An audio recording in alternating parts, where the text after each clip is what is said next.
안녕하세요. 대단한 부동산 꼰대들의 공기현입니다. 최근에 전세 가격과 매매 가격이 계속해서 오르고 있다는 뉴스가 계속 나오고 있습니다. 그래서 매수를 고민하시는 분들이 점점 더 조바심이 나고 있는 상황이 이어지고 있습니다.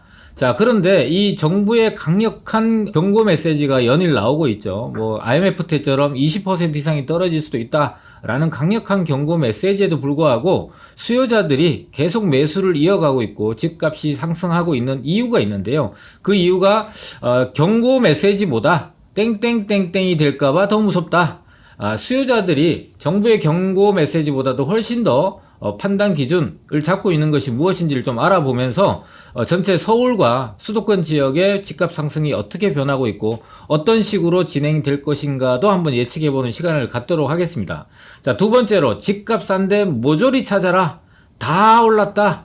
집값 더 싼 곳으로 수요들이 집중되고 있는 상황인데 심지어 땡땡도 전국 상승률 1위를 찍었다고 하는 뉴스가 나왔습니다. 그래서 2위 지역과 3위, 7위 지역 이런 지역들도 좀 알아보면서 지금 현재 수요가 엄청나게 매수세가 지속되고 있는 상황인데 다른 사람이 산다고 해서 나도 막 부안해동해서 살 것이 아니라 어떤 판단을 갖고 냉정한 기준을 갖고 투자를 해야 될지 또는 어떤 지역은 피해야 될지 이런 것들도 좀 제대로 알고 바르게 투자하자라는 측면에서 내용을 한번 준비를 했고요. 자, 마지막으로 어마어마하게 올랐다. 분양가 폭등의 원흉, 진짜 원흉을 찾았다고 하는데요.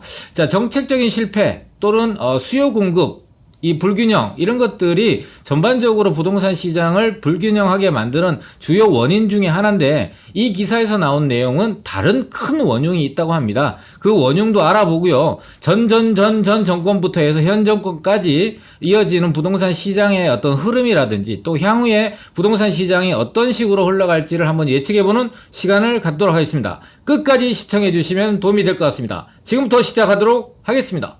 네, 첫 번째는 집값 고점 경고보다 땡땡땡땡이 될까 더 무섭다. 시장 상황을 한마디로 정리한 개념이라고 보면 되는데요. 한은과 경제부총리가 시장에다가 강력하게 부동산 가격이 너무 높다라는 경고를 내놨습니다. 높은 상승으로 지속이 되고 있는데 가격 조정 가능성이 높아지면서 소비 위축 등 경제 부담이 증가될 수 있다. IMF 때처럼 20% 가까이 떨어지는 최악의 경고도 내놓고 있다.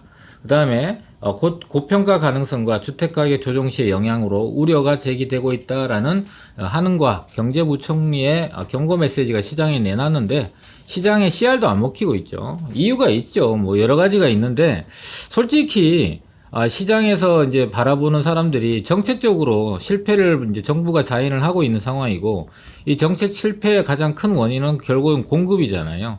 근데 공급이 될 것 같았어요. 원래 초까지는. 2사 대책 발표되고 3기 신도시 정상적으로 추진하겠다라고 매일 보도자료를 내놓고 있는 상황이다 보니까 공급이 좀 되면은 집값이 좀 안정을 찾지 않을까라는 연초의 기대치가 있었는데 지금은 그 기대치가 완전히 무너져 버린 상황이 됐죠. 왜냐하면 곳곳에서 불협화음들이 나오고 있어요. 공공주택을 많이 공급하겠다고 후보지를 52곳이나 선정을 해놨는데 정부에서는 홍남기 부총리는 잘 진행되고 있다라고 설명자를 내놓고 있지만 시장 곳곳에서 이 공공주택 짓는 거에 대해서 반대 의견 내놓고 있죠. 게다가 공공임대주택 많이 짓겠다고 이제 정부가 또는 지자체가 보유하고 있는 땅 위에다가 짓겠다고 3,100세대, 6,000세대, 8,000세대 짓겠다고 했는데 과천을 필두로 해서 이런 것들이 다 무산이 돼버렸죠. 또 3기 신도시도 관심도는 되게 높아요, 시장에서. 그런데 이게 언제 공급될지에 대한 불확실성, 토지 보상에 대한 여러 가지 불확실성이 있는 와중에 또 재난지원금들이 쏟아져 나오고 또 토지보상금들이 쏟아져 나온다면 시장에 많은 유동자금들이 더 증가될 수 있고 이 유동자금들은 다시 또 부동산 시장으로 유입이 될 가능성이 높다라고 시장에서는 판단을 하는 거예요. 그러니까 이런 전반적인 상황들을 고려할 때 공급이 제대로 안 될 거야. 그러면은 부동산 가격이 결과적으로는 공급 부족이 지속될 거고 전세 가격, 매매 가격들이 계속 올라갈 거라고 시장에서 실수요자들이 판단을 하는 것이죠. 여러 가지 정보를 토대로 해서 종합적으로 판단을 한 건데 그럼 이렇게 가격이 올라가는데 지금 안 사면 더 가격이 올라가지 않을까라는 우려가 심각하게 나타나고 있고, 이 우려가 있는 와중에 정부가 대출을 또 완화했죠. 6억 이하에 대한 대출을 완화하다가 또 9억 이하에 대한 대출을 완화하고 있는 상황이다 보니까, 자, 이럴 때라도 지금 그동안 대출이 안 나와서 집을 살려고 시도도 못 해봤는데 대출까지 완화해주니 이때다 싶어서 또 전세에 살고 계신 분들이 내 집 마련에 나서고 있는 상황이죠. 게다가 임대차 3법 때문에 뭐 이중가격, 전세가격 이중가격이 형성되고 있는 것도 일조를 하고 있고, 또 이런 것들이 전세로 오랫동안 살아보셨던 분들이 느끼기에는 상대적 박탈감이 너무나 큰 거예요. 5년 동안, 3년 동안 전세로 살다 보니까 내가 예전에는 조금만 보태면 갈 수 있던 집들을 이제는 살 수 없다, 엄두도 못 낸다, 이런 상황이 돼버리고 나니까 뭐 지금이라도 안 사면 큰일 나지 않겠냐 라는 내용인데요. 자, 정부의 그 경고에도 불구하고 사람들이 시장에 아랑곳하지 않는 이유가 지금이라도 집을 사지 않으면 순식간에 벼락거지가 될 수 있다라는 걱정과 불안이 너무나 크게 시장에 반영이 되고 있다라는 것이고, 통계 작성 이래 9년 2개월 만에 최고의 상승률을 또 기록하고 있다라고 합니다. 걱정이 아닐 수가 없죠. 자, 그래서 내용을 좀 보게 되면은 그 서울과 노도강 지역 강남 상구의 아파트 가격 상승 추이를 좀 보게 되면요, 뭐 노원구가 가장 많이 올랐고요. 두 번째가 흰색이니까 도봉구네요. 그 세 번째가 강남구고, 네 번째가 강북구하고 송파구 정도가 되겠네요. 자, 이게 이렇게 나타나는 이유를 한번 보게 되면 강북구 같은 경우는 저평가 인식이 굉장히 강하다. 그러니까 다른 지역에 비해서 아파트 가격이 싸다. 그 와중에 대출 풀어주니까 싼 지역에다가 내 아파트, 내가 살 수 있는 아파트 하나라도 사자, 이런 식으로 해서 우이동이나 번동 쪽으로 수요가 집중이 됐다라고 보고요. 노원구와 도봉구 같은 경우는 재건축이죠. 다른 지역들은 다 토지거래 허가구역을 묶었는데 이런 지역들은 아직까지 묶지 않았다 보니까 풍선 효과가 나타나서 서울에서 내 집 마련하고 싶어 하시는 분, 특히나 재건축을 통해서 새 아파트로 바뀌는 아파트를 투자하고 싶은 그런 분들이 투자자와 실수요자를 중심으로 해서 이런 재건축 아파트 지역, 밀집 지역들로 또 집중이 된 거고, 강남 3구 같은 경우는 강남에서 외곽이에요. 강남에서 외곽 지역을 위주로 가격이 상승했다. 이거는 상대적으로 봤을 때 같은 지역 내에서 34평 아파트가 어디는 40억 하는데 여기는 20억 하네? 싸네? 요런 개념이에요. 그래서 일원동이나 자곡동, 세곡동 일대 쪽으로 수요가 몰린 거예요.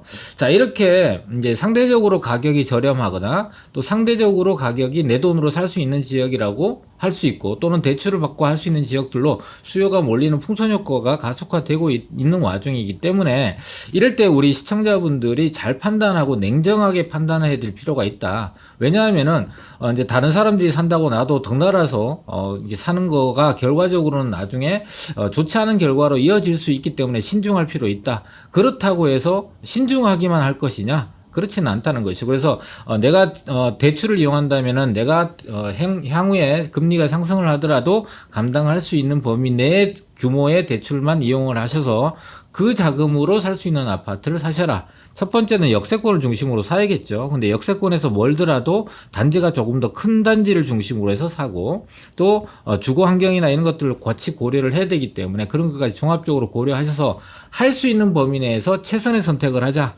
최고의 선택은 돈만 많으면은 가장 좋은 아파트를 살 수 있다. 그러나 한정되어 있는 자본, 내가 갖고 있는 자본을 갖고 선택할 수 있는 아파트 중에서 여러 군데 중에서 최선의 선택을 하는 게 투자다. 이렇게 보시면 되고, 내 집 마련은 시기에 관계없이 투자하셔도 된다라는 취지로 제가 말씀을 드리고 있습니다. 다음 뉴스 보도록 하겠습니다. 두 번째 뉴스는 집값 싼데 모조리 찾아라. 자, 서울에서 찾을 수 없다 보니까 서울 수도권 쪽으로 이 수요들이 또다시 풍선 효과로 내몰리고 있는 상황인데, 다 올랐다 라는 얘기도 나오고 있고요. 집값 더 싼 곳으로 수요들이 집중되고 있는데, 땡땡도 전국 상승률 1위를 찍었다. 어디냐 하면은 안성 지역이에요. 안성 지역 같은 경우는 상대적으로 굉장히 오랫동안 부동산 가격이 변동이 없었어요. 왜냐하면 수요가 한정돼 있고 그 지역에 특별한 호재가 없었던 지역인데, 이제 그 다른 지역들이 다 오르고 나서 보니까 너무 싼 거예요. 안산 지역이 상대적으로 봤을 때. 그래서 가격이 오르기 시작을 했고 거기에 더불어서 뭐 이제 새로운 교통망들이 연결되는 그런 호재들까지 같이 나오다 보니까 상승률을 또 1위를 찍었어요. 근데 얼마 전에 보면 또 어디가 상승률 1위를 찍었네, 어디가 가격이 계속 돌아가면서 어느 지역이 먼저 상승률 1위를 찍고 또 다른 지역이 또 찍고 이렇게 해서 연쇄작용이 계속 일어나고 있는 상황이 된 거죠. 밑에 좀 보게 되면은 이제 여기 보면은 이제 그래프에서 경기도 안성 지역이 가장 높다라고 나타나 있고, 두 번째가 이제 보게 되면은 뭐 경기 군포라든지 수원 지역도 있고요. 이런 지역들이 쭉 해서 뭐 오산 지역도 있고, 그 다음에 뭐 이런 지역들이 성주도 있고요. 이렇게 해서 가격 상승이 두드러지게 나타난 데가 경기도 안성 지역이다 라고 보고, 오른쪽 그래프는 2주간 아파트가 주간 동향인데요. 수도권 진한 빨간색이잖아요. 상승률이 0.44, 굉장히 최고 높다라고 보고요. 다른 지역들 중에서 두 번째 지역들 같은 경우는 충북 지역, 그 다음에 전북 지역, 그 다음에 부산 지역, 제주 지역, 요런 지역들이 두 번째 지역으로 좀 높고, 나머지들은 평균적으로 뭐 0.18 정도에서 0.2 정도. 그러니까 진한 빨간색, 가장 진한 빨간색은 0.4고요. 두 번째로 진한 빨간색은 0.2%대고 나머지는 0.1%대 후반이라고 보면 됩니다. 자, 주간 상승률 2위 지역은 어디냐면 안양시 동안구입니다. 안양 평촌이죠. 일기 신도시. 일기 신도시 같은 경우는 뭐 과천 지휘청부터 온 호재도 있고요. 또 거기에 인덕원에 GTX가 신설역이 새로 생긴다는 호재도 있고, 또 4호선이라는 게 있다 보니까, 또 일기 신도시가 아파트가 노후되다 보니까 리모델링을 추진해서 시공사 선정까지 된 단지들이 몇 군데가 나오다 보니까 전반적으로 재건축 또는 리모델링 호재가 또 동반해서 시너지를 나타내고 있다 보니까 상승률이 되게 높았던 겁니다. 그리고 이 일기 신도시 중에 평촌 밑에 있는 데가 3분이잖아요. 그래서 군포 지역들도 4위에 올라 있다. 그리고 수원 권성구가 0.66으로 다음을 이어가고 있다라고 보면, 수원 같은 경우도 안성 지역처럼 오랫동안 가격이 굉장히 안 올랐던 지역 중에 하나인데, 최근에 이제 신분당선 또는 GTX 이런 대규모 광역 교통망들이 발표가 되면서 오르기 시작하는 것이죠. 자, 상대적으로 저렴한, 여기도 아까 이제 앞서 말씀드렸다시피 상대적으로 저렴하면 수요들이 또 몰린 거예요. 오산 지역도 가격이 올라서 7위를 기록했다라고 볼 수 있습니다. 그리고 또 특이한 거는 좀처럼 순위권 안에 들어오지 못했던 지역 중에 하나가 속초 지역인데, 강원도 지역인데요. 여기도 10위권 안에 들어왔다라고 합니다. 최근에 속초 일대에 보면은 이제 생활 숙박 시설이라고 해서 오피스텔도 아니고 또 주택도 아니면 주택 수혜도 포함 안 되고 이런 것들이라는 장점을 갖고, 생활형 숙박 시설 같은 경우는 중간에 운영 주체가 있어요. 그 운영 주체가 여러 가지 운영이 이제 잘 되지 않아서 중간에 도산이 되거나 운영 주체가 빠져버리고 나면은 이 생활형 숙박시설은 개별적으로 소유자가 임대를 놓을 수 없습니다. 또 숙박도 할 수 없어요. 의무적으로 숙박업 등록을 하셔야 되거든요. 그래서 숙박업을 등록하기 위해서는 30채 정도의 기본적으로 갖고 있어야만 숙박업을 등록할 수 있어요. 그러니까 한 개 호수를 사신 투자자분들은 개별적으로 숙박도 못하고 개별적으로 임대도 놓기가 어렵고 그런 상황에 봉착하게 됩니다. 지금은 인기가 있고 여러 가지 주택 수에 포함되지 않는다는 장점 때문에 투자를 하지만 대단히 위험한 투자다라고 보면 되기 때문에 저는 그거는 추천드리고 싶지 않고 오히려 적극적인 반대를 드리는 그런 상품이다라고 이해하시고 잘 판단하셔서 투자하시기 바라겠습니다. 자, 한국부동산1 같은 경우는 발표를 주간 아파트 동향을 보게 되면은 전국에 176개의 시군구 중에서 172곳의 아파트 가격이 올랐다. 뭐 거의 다 올랐다라고 하면은 과언이 아니네요. 그런 상황이 되고 있는 것이죠. 자, 그리고 전세 시장도 불안하기는 마찬가지다. 자, 이번 주 서울 수도권, 지방 등 전국의 전세 가격 상승폭은 지난주 상승폭을 뛰어넘었다. 그리고 전국의 176개 시군구 중에서 160곳 이상이 전세 가격이 올랐답니다. 안 오른 데를 찾는 게 더 쉬운 것이죠. 여기서 지금 현재 최근에 1위, 2위, 3위 뭐 이렇게 하는 지역들이 좋은 지역도 있고 상대적으로 봤을 때 오랫동안 침체돼 있었고 또 오를 때 오르지 못하고 하는 지역들이 있는데, 이렇게 상대적으로 가격이 저렴한 지역의 특징은 가격이 하락을 할 때 안 떨어집니다. 안 떨어집니다. 대신 상승을 할 때도 상승률이 높지 않습니다. 그래서 굉장히 안전하기는 한데 안전한 만큼 수익이 높지는 않습니다. 두 번째로 현재 이런 쪽으로 수요들이 몰려가는 이유는 규제 때문에 그래요. 그것도 규제 지역, 예를 들면 조정 대상 지역과 투기과열지구로 지정되어 있는 지역들은 뭐 주택 수를 포함할 때도 중과세를 하죠. 게다가 대출도 제한이 되다 보니까 비규제 지역으로 이제 옮겨가게 된 거예요, 수요가. 근데 갔다가 만약에 규제 지역이 풀리게 되면은 이런 지역에 있던 수요들은 빠져나오게 돼요, 수요가. 그럼 수요가 빠져나오게 되면은 가격은 어떻게 돼요? 빠질 수밖에 없는 그런 우려가 있다라는 거예요. 그래서 지금 내가 내 돈에 맞다고 해서 무작정 이렇게 선택을 할 게 아니라, 이런 앞으로 지금 당장의 현상은 중요하지 않아요, 부동산에서. 향후에 어떻게 될 것인가가 굉장히 중요하기 때문에 그런 거에 대한 미래에 대한 어떤 가격 흐름, 또 지역에 대한 경쟁력, 이런 것들을 잘 판단하셔서 지금 투자를 결정하시는 게 맞는 것이지, 지금 결정이 나중에 가서 번복되기가 어렵고, 가격이 수요가 빠져나가고 가격이 하락할 때는 매도하고 빠져나오고 싶어도 매도가 잘 안 된다 라는 거를 꼭 기억하시고 투자에 신중을 하셔야 될 타이밍이다 라고 이해를 하시면 되겠습니다. 자, 이번 뉴스는 제목이 어마무시합니다. 자, 어마어마하게 올랐다. 뭐가? 분양가 폭등의 진짜 원흉이 이거다라고 한 시민단체가 이제 제기를 한 건데요. 지난 20년간 아파트 건축비가 10배나 올랐다. 그래서 집값 상승의 원인이 됐다라고 합니다. 자, 이 경실련인데요. 경실련이 정부 출범 4년 차인 현재 아파트가 평균 가격이 평당 2천만 원으로 정권 초기에 1,200만 원에 비해서 70%나 상승을 했다라고 합니다. 지난 4년 만에 30평대 아파트를 한 채 지을 때 건축비가 34평 아파트 한 3,600만 원, 3억 6천만 원 정도 들었다고 하는데, 지금은 6억 1천만 원 정도로 2배 정도의 건축비가 든다고 합니다. 그래서 분양가 자체가 폭등을 했다라고 주장을 하는 건데, 이게 좀 과장된 부분이 없지 않아 있는 게요. 왜 그러냐면은 이 경실련이 제시한 아파트가 분양가 상한제를 적용받지 않은 특수한 케이스의 아파트를 대상으로 해서 가격 상승률을 이게 데이터를 삼은 거예요. 그러다 보니까 좀 시장에 생각하는 것보다는 더 오류가 있다. 자, 그렇지만 날이 갈수록 분양 건축비가 오르고 있는 거는 사실이에요. 자, 원래 5월 분양된 레미안 원베일리 유명하죠.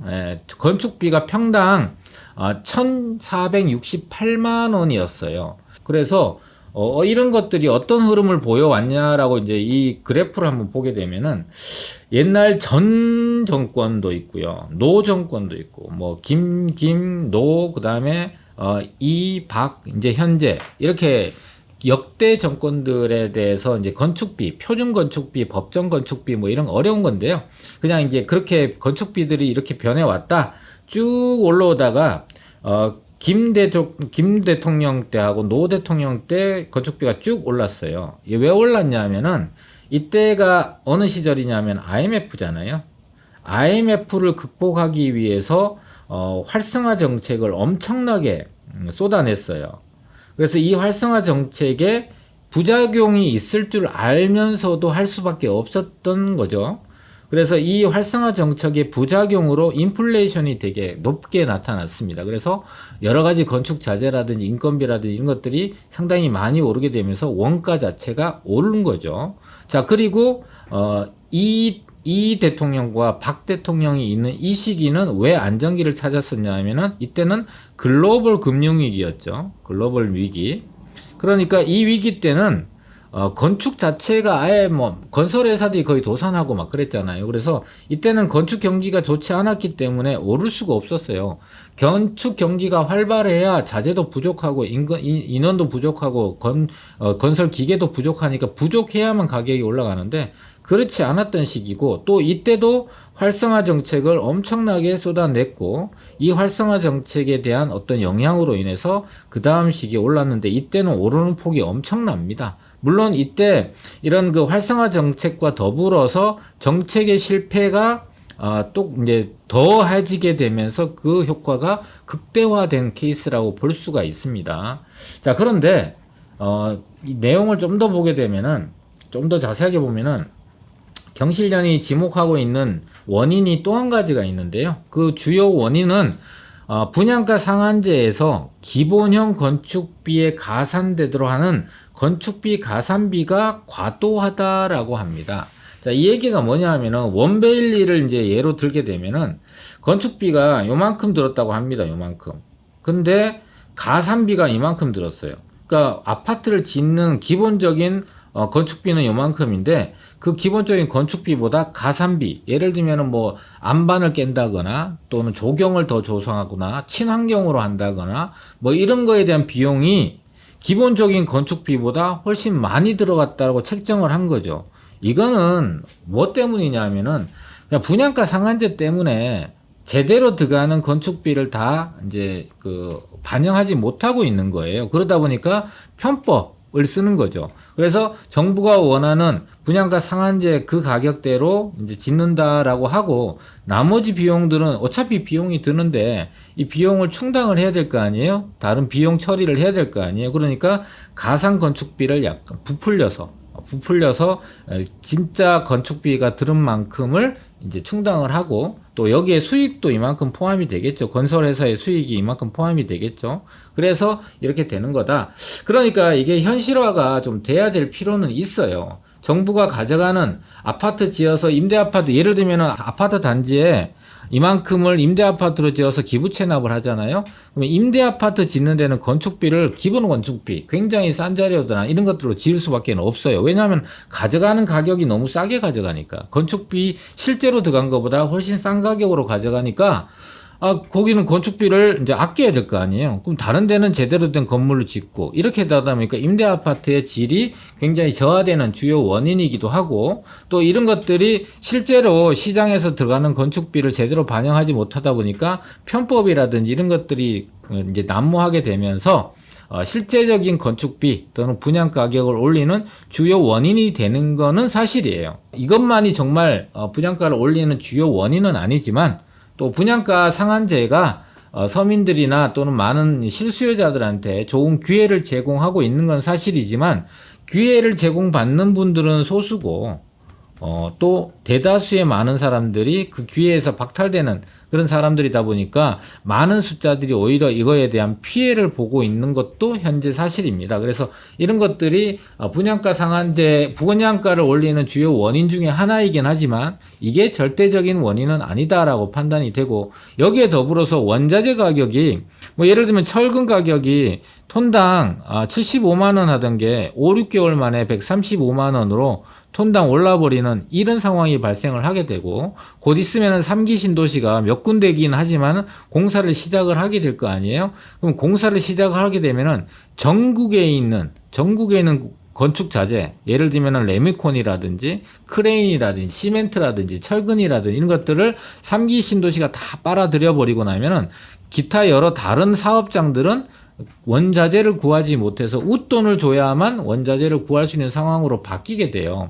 그러면은 이분들이 웃돈을 준 가격이 시장 가격으로 형성이 돼서 또다시 원자재 가격이 올라가는 그런 상황이 발생을 하게 되고, 또 거기에다가 인플레이션까지 더해진다면 전체적으로 아파트를 만들어내는 원가 자체가 올라갈 수밖에 없는 여건들이 자꾸 만들어지고 있는 거는 사실입니다. 그래서 집값 하락 요인을 찾지 못하고 상승 요인밖에는 눈에 보이는 게 없다라고 언론 매체나 이런 데서 자꾸 얘기하는 이유가 이런 이유 때문에 그런 것이죠.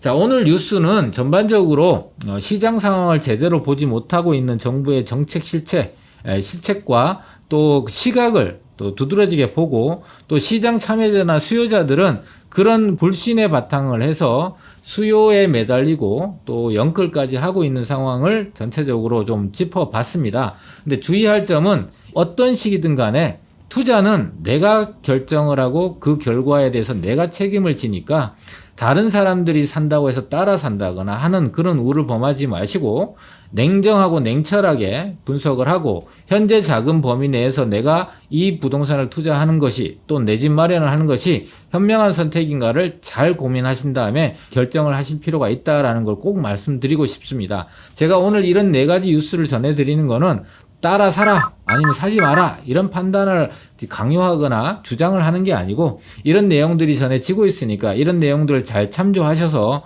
우리 시청자분들이 올바른 판단을 하는데 조금이라도 도움이 됐으면 하는 그런 취지에서 이런 영상을 제작하고 있으니까 투기를 부추긴다 이런 댓글은 좀 이제 지양해 주시기 바라겠습니다. 자, 오늘 영상은 여기서 마치도록 하겠습니다.